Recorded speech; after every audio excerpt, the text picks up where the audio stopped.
సృష్టిలో ఒక పక్షి ఉంది, దాని పేరు నిప్పు కోడి. అది ఎక్కడ గుడ్లు పెట్టిందంటే డైరెక్ట్గా నేల మీద పెట్టింది. ఆ దుమ్ము అట్లా గుడ్ల మీద గప్పేసి వెళ్ళిపోద్దంట. నా గుడ్డుల్ని జంతువని తినేస్తుందేమో, గుడ్లు పగిలిపోతాయేమో, అయ్యో ఇక్కడ గుడ్లు పెడితే ఎట్లా అన్న భయం కానీ చింత కానీ దానికి పొరపాటున ఉండదట.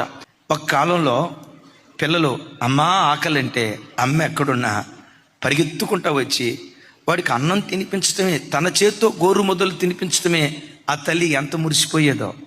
ఈ కాలపు తల్లులు చెప్పమంటారా? ఈ కాలపు తల్లులు చేసే పని బిగ్ బా రే తిండిపోతా రే తిండిపోతాడాగో. నేనంట అసలు ఈ పుట్టినోడు నీకు పుట్టిన పిల్లోడేనా?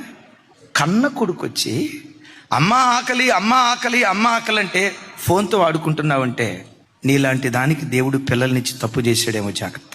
వాళ్ళ ప్రోగ్రెస్ కార్డు ఎట్లా ఉంది, వాళ్ళ మార్కులు ఎట్లా వచ్చాయి, కాలేజీలో వాళ్ళ నడత ఎట్లా ఉంది, వాళ్ళ నడక పడక ఏ రీతిగా ఉంది, దాన్ని గూర్చి నువ్వు ఆలోచించకుండా పిల్లల్ని గాలికి వదిలేసావంటే నేనంట నీవు నిప్పుకోడి లాంటి దానివేమో. సినిమాల దగ్గర పిల్లల్ని పెంచుతున్నావంటే నీవు నిప్పుకోడి లాంటి దానివేమో.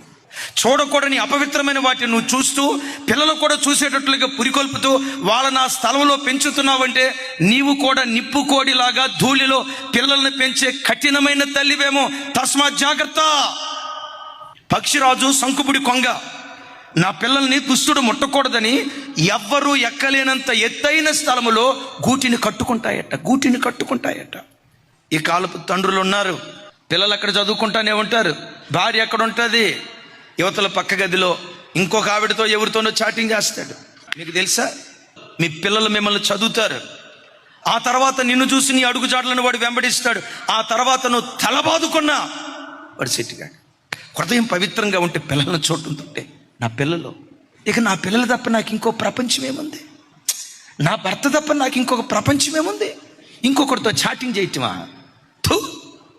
ఇద్దరు పిల్లలకు తల్లిని, ముగ్గురు పిల్లలకు తల్లిని. నేను తల్లినైన తర్వాత ఆ మాతృత్వాన్ని స్వతంత్రించుకుంటుంది. పవిత్రమైన హృదయం కలిగిన స్త్రీ పిల్లలను చూడటంతో ప్రేమ, నా పిల్లల దగ్గరకు తీసుకోవాలి, హత్తుకోవాలి, వీళ్ళకు ఒక మంచి భవిష్యత్తు ఇవ్వాలని. పిల్లల భవిష్యత్తే తన జీవిత ధ్యేయంగా ఆ తల్లి తహతహలాడుతుంది. నీ హృదయంలో పాపం ప్రవేశించిందా? భర్త లేదు, పిల్లలు లేదు, భార్య లేదు, ఒక కఠినురాలిగా వ్యవహరించడం ప్రారంభిస్తాం. అందుకని బిడ్డలారా, హృదయాన్ని పవిత్రంగా కాపాడుకునే కృప దేవుడిచ్చును గాక.